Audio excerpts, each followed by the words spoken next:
اس نے دجال کے بارے میں، انہوں نے تمیم داری نے دجال کے بارے میں کچھ بتایا تھا۔ تمیم داری کہتے ہیں کہ ہم نے 1 مہینے کا سفر کیا سمندر کا، پھر کہتے ہیں ایسے ہوا کہ بہت بڑی سمندری لہروں نے ہماری کشتیوں کو گھیر لیا۔ 1 مہینے تک ہم سمندر میں ہی رہے اور ہمیں نہیں پتا تھا کہ ہماری کشتیاں کدھر جا رہی ہیں، اور آخر ہم 1 مہینے کی مسافت کے بعد مشرق کی طرف ایک جزیرہ تھا، وہاں پہ ہم پہنچ گئے۔ تمیم داری کہتے ہیں وہاں ہم نے ایک شخص کو دیکھا جس کے جسم پہ بہت بڑے بڑے بال تھے اور وہ اتنی ڈراؤنی شکل تھی اس کی۔ کہتے ہیں ہم نے اس کو دیکھ کہا تم کیا چیز ہو؟ تو کہنے لگا مجھے چھوڑو، اسی جزیرے پر ایک اور شخص ہے جس کو تمہارا بہت انتظار ہے، جاؤ جا کے اس سے بات کرو۔ تمیم داری کہتے ہیں جب ہم اس شخص کے پاس گئے تو اس کو بہت زیادہ زنجیروں کے ساتھ جکڑا ہوا تھا۔ انہوں نے پوچھا تم کون ہو؟ تو کہنے لگا، وہ خود تھوڑی کہنے لگا تھا کہ میں دجال ہوں، اس نے کہا انی انا المسیح، میں مسیح ہوں، یعنی کہ صرف اپنا مذہب بتایا، اور پھر پوچھا کہ میں صرف اپنے بارے میں اتنا ہی بتاؤں گا، تم لوگوں سے 4 سوال کرتا ہوں، مجھے اس کے جواب دو۔ اس نے پہلا سوال پوچھا کہ بیسان کا کھجور کا باغ جو ہے اس کا کیا حال ہے؟ صحابہ نے پوچھا اس کے حال سے کیا مراد ہے، کیا پوچھنا چاہتے ہو؟ دجال کہنے لگا بیسان کا جو کھجوروں کا باغ ہے اس میں کھجوریں لگ رہی ہیں کہ نہیں؟ تو انہوں نے کہا کہ لگ رہی ہیں۔ دجال کہنے لگا عنقریب اس باغ کے وہ جو باغ ہے وہ پھل دینا ختم کر دے گا، اس باغ کی کھجوروں کو کھجوریں نہیں لگا کریں گی۔ پھر پوچھنے لگا بحر تبریہ کے بارے میں بتاؤ، کیا وہاں پہ پانی ہے؟ کہنے لگا، تمیم داری کہنے لگے ہم نے بتایا کہ ہاں بحر تبریہ میں پانی ہے۔ تو دجال کہنے لگا عنقریب بحر تبریہ خشک ہو جائے گا۔ پھر پوچھا کہ زوار کا چشمہ جو ہے اس کے بارے میں، زور کا چشمہ جو ہے اس کے بارے میں بتاؤ۔ تو وہ تمیم داری کہنے لگے کہ ہم نے بتایا کہ زور کا چشمہ جو ہے اس میں پانی ہے اور اس کے قریب کے لوگ کھیتیوں کو، اپنے کھیتوں کو پانی زور کے چشمے سے ہی دیتے ہیں۔ کہنے لگا عنقریب زور کا چشمہ بھی خشک ہو جائے گا۔ پھر پوچھنے لگا کیا عرب میں نبی کا ظہور ہو چکا ہے؟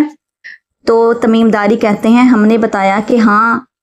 عرب میں نبی کا ظہور ہو چکا ہے، اور عرب کے دور دور کے علاقوں تک لوگ نبی صلی اللہ علیہ وآلہ وسلم کے پیروکار ہیں، اور نبی مکہ چھوڑ کے مدینہ آ چکے ہیں۔ تو دجال کہنے لگا کہ اب اس کا مطلب ہے کہ میرا اب تھوڑا ہی ٹائم ہے، کچھ ہی عرصے کے بعد مجھے اجازت مل جائے گی اور میں پوری دنیا کا چکر لگاؤں گا سوائے مکہ اور مدینہ کے۔ مکہ اور مدینہ میں یہ داخل نہیں ہو سکے گا۔ رسول کریم صلی اللہ علیہ وآلہ وسلم کے اس صحابی حضرت تمیم داری نے واپس آ کے رسول کریم صلی اللہ علیہ وآلہ وسلم کو ساری بات بتائی۔ تو نبی کریم صلی اللہ علیہ وآلہ وسلم نے اسی دن صحابہ کو اکٹھا کیا اور کہنے لگے اے صحابہ، کیا تمہیں پتہ ہے میں نے تمہیں کس وجہ سے اکٹھا کیا؟ تو صحابی کہنے لگے واللہ ورسولہ عالم، اللہ اور اس کا رسول ہی جانتا ہے، ہمیں کچھ نہیں پتا۔ میرے نبی صلی اللہ علیہ وسلم نے ارشاد فرمایا نہ میں نے آپ کو رغبہ کے لیے بلایا نہ رہبہ کے لیے بلایا، یعنی کہ نہ تو کسی چیز کی رغبت دلانے کے لیے، جیسے ہوتا ہے کہ نماز کے کتنے فضائل ہیں اور حج کرنے کا کتنا ثواب ہے، روزہ رکھو گے تو اللہ کتنا خوش ہوگا، فرمایا اس کو کہتے ہیں رغبت دلانا۔ فرمایا میں نے رغبہ کے لیے نہیں بلایا اور نہ رہبہ کے لیے بلایا ہے، یعنی کس چیز سے ڈرانا کہ اگر نماز چھوڑ دو گے تو اللہ کا کتنا عذاب آئے گا، اللہ تعالیٰ کتنا ناراض ہوں گے، اس چیز کو رہبہ کہا جاتا ہے۔ میرے نبی صلی اللہ علیہ وآلہ وسلم نے ارشاد فرمایا میں نے آپ لوگوں کو نہ رغبہ کے لیے بلایا نہ رہبہ کے لیے بلایا۔ کہنے لگے آج میں نے اس لیے بلایا ہے کہ جو بات میں آپ کو بتایا نہیں کرتا تھا دجال کے بارے میں، اور ایک عینی شاہد گواہ حضرت تمیم داری جو ہیں وہ آئے ہیں اور انہوں نے وہ ساری باتیں بتائی ہیں دجال کے بارے میں جو میں تمہیں بتایا کرتا تھا کہ ان کی شکل کیسی ہوگی، اس کا جسم کیسا ہوگا، وہ ساری بات صحابہ کو بتائی اور صحابہ اکرام کہنے لگے جی ہاں یا رسول اللہ صلی اللہ علیہ وآلہ وسلم یہ ساری باتیں آپ نے ہمیں بتائی ہیں۔ نبی کریم صلی اللہ علیہ وآلہ وسلم نے بتایا تھا کہ دجال جب آئے گا اس وقت بسان کی کھجوروں کا باغ جو ہے اس پہ پھل نہیں آئے گا، اور بحر طبریہ خشک ہو چکا ہوگا، اور زور کا چشمہ خشک ہو چکا ہوگا۔ اور یہی باتیں دجال نے حضرت تمیم داری رضی اللہ تعالی عنہ کے ساتھ کی۔ تو جب نبی کریم صلی اللہ علیہ وآلہ وسلم نے یہ کہا کہ دجال نے جیسے میں نے بتایا ہے، تو دجال نے بھی ایسے ہی بتایا تمیم داری کو کہ میں ساری دنیا کا چکر لگاؤں گا، صرف مدینہ اور مکہ میں داخل نہیں ہو سکوں گا، اور کہنے لگا کہ میں احد پہاڑ کے پاس کھڑا رہوں گا، وہاں قیام کروں گا اور انتظار کروں گا کہ کب مجھے موقع ملے تو میں مدینہ طیبہ کے اندر داخل ہو جاؤں۔ کہنے لگا کہ اس وقت مدینہ کے 60 دروازے ہوں گے اور دروازوں کے اوپر فرشتے پہرے دار بن کے کھڑے ہوں گے۔ دجال کہتا ہے میں اندر داخل نہیں ہو سکوں گا، ارادہ میرا ضرور ہوگا مدینہ طیبہ میں داخل ہو جاؤں۔ جب رسول کریم صلی اللہ علیہ وآلہ وسلم نے یہ بات بتائی، بتانے کے بعد آپ بہت خوش ہوئے۔ آپ کے پاس ایک لاٹھی جس کو عصا کہا جاتا ہے وہ آپ کے ہاتھ میں تھی، آپ نے وہ ممبر پہ مارا، خوشی اور جوش کے ساتھ وہ عصا ممبر پہ مارا اور 3 بار ارشاد فرما ہاذہ طیبہ، ہاذہ طیبہ، ہاذہ طیبہ، یعنی کہ یہ جو مدینہ طیبہ ہے یہ عام شہر تو نہیں ہے نا، تو اللہ تعالیٰ اس کے دروازوں پہ فرشتوں کو پہرے دار بنائے گا، اور دجال جس کو اتنی طاقتیں اور اتنی طاقتیں جس کو دی جائیں گی، اتنے اختیارات دیے جائیں گے، وہ ساری دنیا میں تو چکر لگائے گا لیکن مدینہ طیبہ میں داخل نہیں ہو سکے گا۔ اور اسی طرح پھر آپ نے بتاتے ہوئے بتایا کہ دیکھا میں کہتا تھا نا کہ یہ یا تو بحر شام کی طرف سے آئے گا یا بحر یمن کی طرف سے، پھر فرمائے نہیں بلکہ مشرق کی طرف سے آئے گا، اور یوں کر کے آپ نے مشرق کے ساتھ ساتھ بحر یمن اور بحر شام کی بھی بات کی، کیونکہ اللہ تعالیٰ نے بھی دجال کی جگہ جہاں پہ اس کو قید کیا ہوا ہے وہ کسی کو نہیں بتایا، تو اللہ تعالیٰ کے رسول صلی اللہ علیہ وآلہ وسلم نے بھی اللہ کے اس راز کو راز رہنے دیا، اور ایک بات کے ساتھ 2 باتیں اور کر دیں تاکہ ہر بندہ جو ہے وہ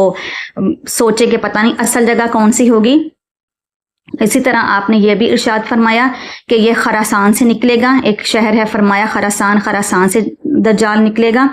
بہرحال دجال جہاں سے بھی نکلے گا صرف دنیا میں 40 دن رہے گا اور بہت زیادہ فتنہ پھیلائے گا، بہت زیادہ لوگوں کو پریشان کرے گا۔ اس کے بعد مسلمانوں کی اور دجالی جو فتنہ ہوگا، دجال کے چاہنے والے ہوں گے، اس کے ماننے والے ہوں گے، ان دونوں کے درمیان جنگ ہوگی۔ کافروں کا سردار دجال ہوگا اور مسلمانوں کے سردار حضرت عیسیٰ علیہ السلام اور حضرت امام مہدی ہوں گے، اور حضرت امام مہدی اور حضرت عیسیٰ علیہ السلام دجال کو قتل کریں گے۔ جب دجال کو پتہ چلے گا کہ مسلمان مجھ پہ غلبہ حاصل کرنے لگے ہیں تو اسرائیل کی طرف بھاگے گا اپنی جان بچا کر، اور اسرائیل میں ایک ہوائی اڈہ ہے جس کا نام لد ہے،